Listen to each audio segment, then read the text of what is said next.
بینەران سڵاو، هەموو پێنجشەمەیەک پانۆرامای فرۆشی دۆلار و نرخەکەیتان بۆ دەخەمەڕوو. ئێوارانی پێنجشەمە دەرگای بازاڕەکانی دراو لە عێراق و هەرێمی کوردستان دادەخرێن و تاوەکو بەیانی ڕۆژی یەکشەمە ناکرێنەوە، چونکە بانکی ناوەندی عێراق لە ڕۆژانی یەکشەمە بۆ پێنجشەمە دۆلار دەخاتە بازاڕەوە. لە سەرەتای ئەم مانگەوە هەفتە لە دوای هەفتە بانکی ناوەندی عێراق فرۆشی دۆلاری کەم کردوتەوە. بڕی فرۆشی ئەم هەفتەیەش بەم شێوەیە کە دەیخەمەڕوو. ڕۆژی یەکشەمە 230 ملیۆن دۆلار، دووشەمە بووە بە 201 ملیۆن دۆلار، سێشەمە بەرز بووتەوە بۆ 212 ملیۆن دۆلار، چوارشەمە دیسان کەم بووتەوە بۆ 207 ملیۆن دۆلار. ئەمڕۆ پێنجشەمە بانکی ناوەندی 227 ملیۆن دۆلاری فرۆشتووە، کەواتە کۆی گشتی ئەم بڕی ئەم هەفتەیە بانکی ناوەندی فرۆشتوێتی دەکاتە ملیارێک دۆلار، واتە بە تێکڕای ڕۆژانە بانکی ناوەندی 210 ملیۆن دۆلاری خستووەتە بازاڕەوە. ئەم بڕە بەراورد بە هەفتەی پێشوو کەمترە، چونکە تێکڕای هەفتەی پێشوو 219 ملیۆن دۆلار بووە. کەواتە ئێستا دەمەوێت باسی نرخی دۆلار بکەم لە بازاڕەکانی دراو لە عێراق و هەرێمی کوردستانیش.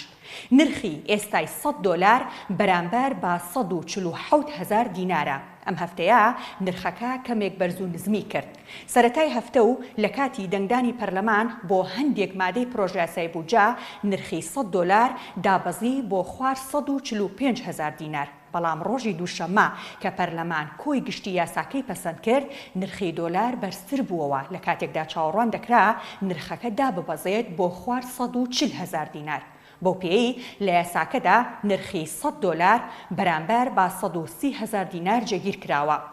وەگەوەی بانکی ناوەندی دەیفرۆشێت، کەواتە بۆچی نرخی دۆلار لە پاش پەسەندکردنی بوجەش بەرز بووتەوە؟ وەڵامەکەی لای هەردە عوسمان و میوانەکەیەتی لە سلێمانی. هەردی سڵاوت لەبێت لە میوانەکەت بپرسا کەی نرخی دۆلار جێگیر دەبێت.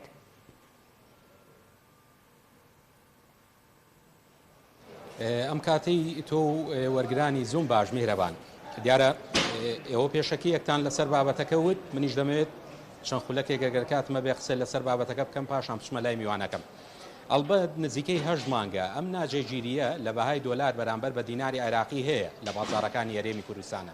هەرچەندە ینی هەفتانە بانکی ناوەندی لە چاو دەتوان بڵێم 6 مانگ پێش ئێسایە پارێکی باش دەخاتە بازاڕەوە. ڕاستە ئەم هەفتەیە بە بەراورد بە هەفتەی ڕابردوو پارێکی ئۆتۆی نەخس بۆ بازارەوە، بەڵام بە جۆرێک لە جۆرەکان ینی لە چاو دەتوان بڵێم 4 مانگ پێش ئێسایە پارێکی باش دەخاتە بازارەوە، بەڵام ئەم ناجێگیریە لە بەهای دۆلارە هەیە. هەرچەندە ئێستا بە بەراورد بە ماوەیەک پێش ئێستا چکە بینیمان لە ماوەی ڕابردوو بەهای 100 دۆلار گەشتە 175,000 دینار، بەڵام ئێستا تا ڕادەیەک وەکو خۆشان ئاماژەتان بۆ کرد بەهای 100 دۆلار بەرامبەر بە دیناری عێراقی 147,000 دینارە. دۆلار لە بەرامبەر هەموو شتێکانی با بڵین کاریگەری هەیە لەسەر هەموو پێداویستیەکی هاوڵاتیان، ینی لە پسکیت و چکولاتەیەکی دەستی مناڵەوە بیگرە هەتا گەورەترین شت. گرفتەکە لێرەیە یەک شتە، ینی کاتێک کە دۆلار بەرزە بێت هەموو شتێک لە بازاڕەکانە و لە مۆڵەکانە لە بازاڕەکانی هەرێمی کوردستانە زیاد دەکات. بەس خۆی گرفتەکە ئەوەیە کاتێک کە داش دەبەزێ ئەم نرخە دانابەزێت. ینی باسمان لەوە کرد لە ماوەی ڕابردوو بەهای 100 دۆلار گەشتە 175,000 دینار، ئێستا هەموو 100 دۆلاریەک نزیکەی 28,000 دیناری لێبۆتەوە، بەڵام شتومەک و کاڵاو پێداویستی لە بازاردا هەرگرانە. دەمەوێت شرۆڤەی زیاتر لەگە میوانەکەم بکەم بەڕێز کاگی ئیسماعیل محەممەد، ئەوان شارەزایەن، هەم دوکانی ئاڵوگۆڕی دراوێنێ و هەم تەجروبەیەکی باشیانەیە. کاگی ئیسماعیل، وەکو هاوکارم میهرەبان باسی کرد، دەمەوێت منیش هەمان پرسیار لە جەنابەت بکەم. باسمان دەکرد لە ماوەی ڕابردوو دەیانوت دەبێ دەنگدان لەسەر بوجە بکرێ، دەبێت بوجە بچێتە پەرلەمان، پاشان بوجە پەسەند بکرێ، اینجا ڕەنگە بەهای دۆلار بەرامبەر بە دیناری عێراقی دابەزێت. بەڵام خۆ ئێستا هەموو ئەم بوجە پەسەند کرا، دەنگدانی لەسەر کرا و دەبینین یعنی بەهای دۆلار بەرامبەر بە دینار هەر بەرزە. ینی هۆکارەکە چییە بەڕێیەوە کاگیز؟ سپاس بۆ بەڕێزت. خۆی لە ڕاستیە ئەتوانین بڵین ئێستا کە بوجە تەسبیت بووە هیچ لە مۆزوع نەگۆڕاوە، بۆ چونکی عەرز و تەڵەبی بازار دوجار حکومەکات. لە ئێستادا بوجە تەنفیز بووە و لە پەرلەمان تەواو دەنگی لەسەر دراوە. پێم وایە ئەم ڕێگەی ترمان لەبەردەستە بۆی دۆلاری ئەمریکی بەرامبەر بە دیناری عێراقی دابەزێ. ڕێگاکە ئەوەیە ئەمڕۆ بودجەی ساڵی 2023 کە بۆ 3 ساڵە ئەچێتە بەردەستی سەرۆکۆماریش موافقەتی لەسەرەکات بۆ ماوەی 10 ڕۆژ تا 15 ڕۆژ ئەدرێ بە جەریدەی فەرمی دەوڵەت بۆ ماوەی 15 ڕۆژ لە دوێەوە لەکەیەوە مەدەست ئەگەر ئەمڕۆ احتیمالەیە ئەمڕۆ بچێتە لای سەرۆک کۆمار ئیمزای لەسەر بکات دوایی ئەدرێ بە جەریدەی فەرمی دەوڵەت لە دوای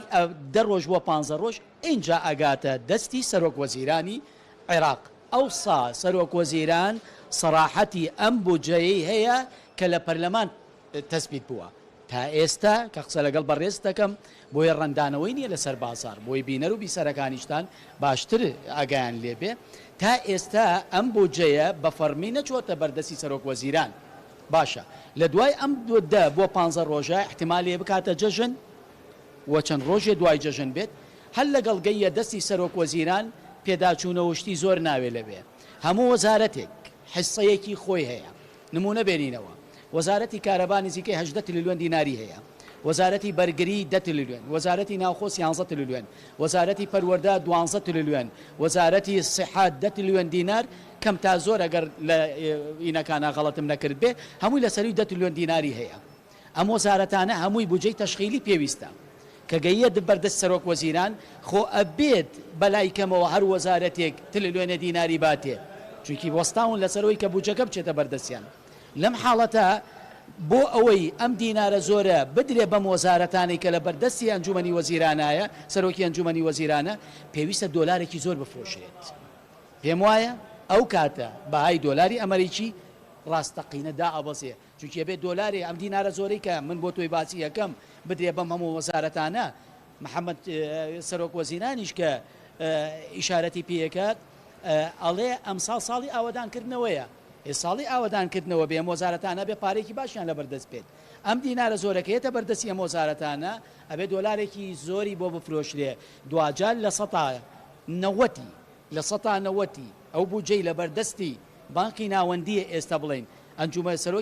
سەرۆک وەزیران تەسەڕوفاتی پێکە لە 90 دۆلارە ئەبێ ئەم دۆلارە زیاتر عرضکرێت وەکو بەڕێزت وتت ئەگەر ئەمڕۆ 200 ملیۆنی دابێت 200 ملیۆن تەنها بەشی موچەی موچە خۆرانەکات چونکی مانگێک نزیکەی 3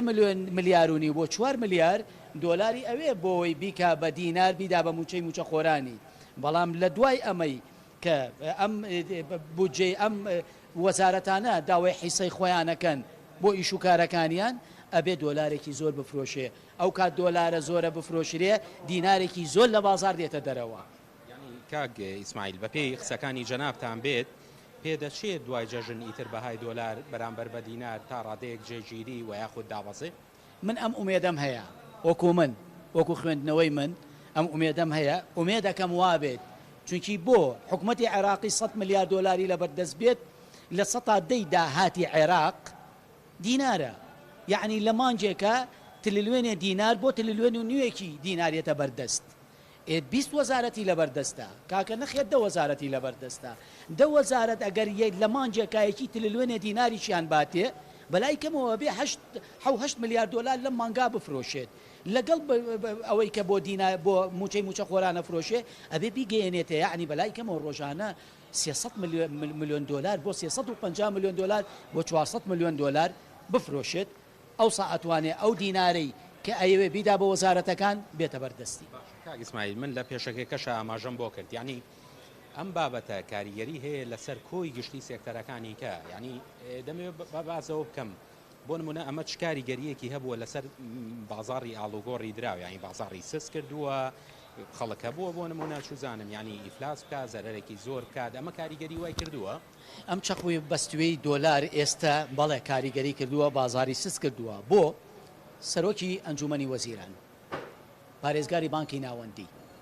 لە بۆسەی عالەمی و بۆسەی عێراق هەمووی ئەڵێ دۆلار بە 130,000 دروستە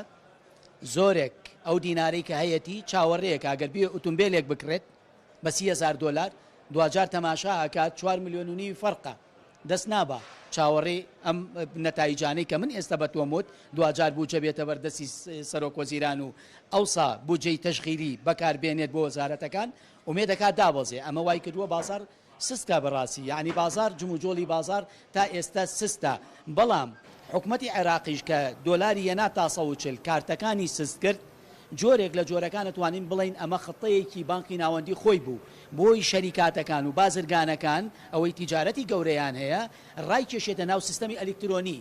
بالفعل ڕای کێشایە ناو سیستەمی ئەلکترۆنی ئەگەر نمونە بێنینەوە لە پێشترا بۆ حواڵە بۆسین بە 45 ڕۆژەگەی ئێستا فاکتۆرە ئینفۆیس مەزبوط بێت لە دووشی لە شەو ڕۆژێک ئاگات بە 2000 حواڵەکەی بۆکە دوجارەگە ئەمەی کە ئەفرۆشی لە ڕۆژانە 200 میلیۆن 200 ملیۆن ئەمە هەمووی تەواوە وردە خەریکە تاجرەکان و شەریکاتەکان لەگەڵ ئەم سیستەما ڕێکە بنەوە ئەوەی کە ماوە ئەتوانین بڵین بۆ بازرگانی بچووک تا ئێستا ئێشکالێکەیە بەس پێم وایە ئێستا لە جنوبیش بۆ بازرگانی بچووک خەریکە ئەوانەی شەخەنە سەرسکە ئەگەر بێت و بازرگانی بچووکەکە بێتە سەرسکە و ئەو کاتە ئێمە ئیشمان بە کارتی ئەلکترۆنیەکەیش نابێ بڵین کارتەکە زیاتر پارەیە نایە بازار ئەتوانم بڵێم دینار کەمە بێتەوە دۆلار زیادە بێ و بانقی ناوەندی دۆلارێکی زۆرە فرۆشێ تەنها ماوەتەوە سەرکات پێم وایە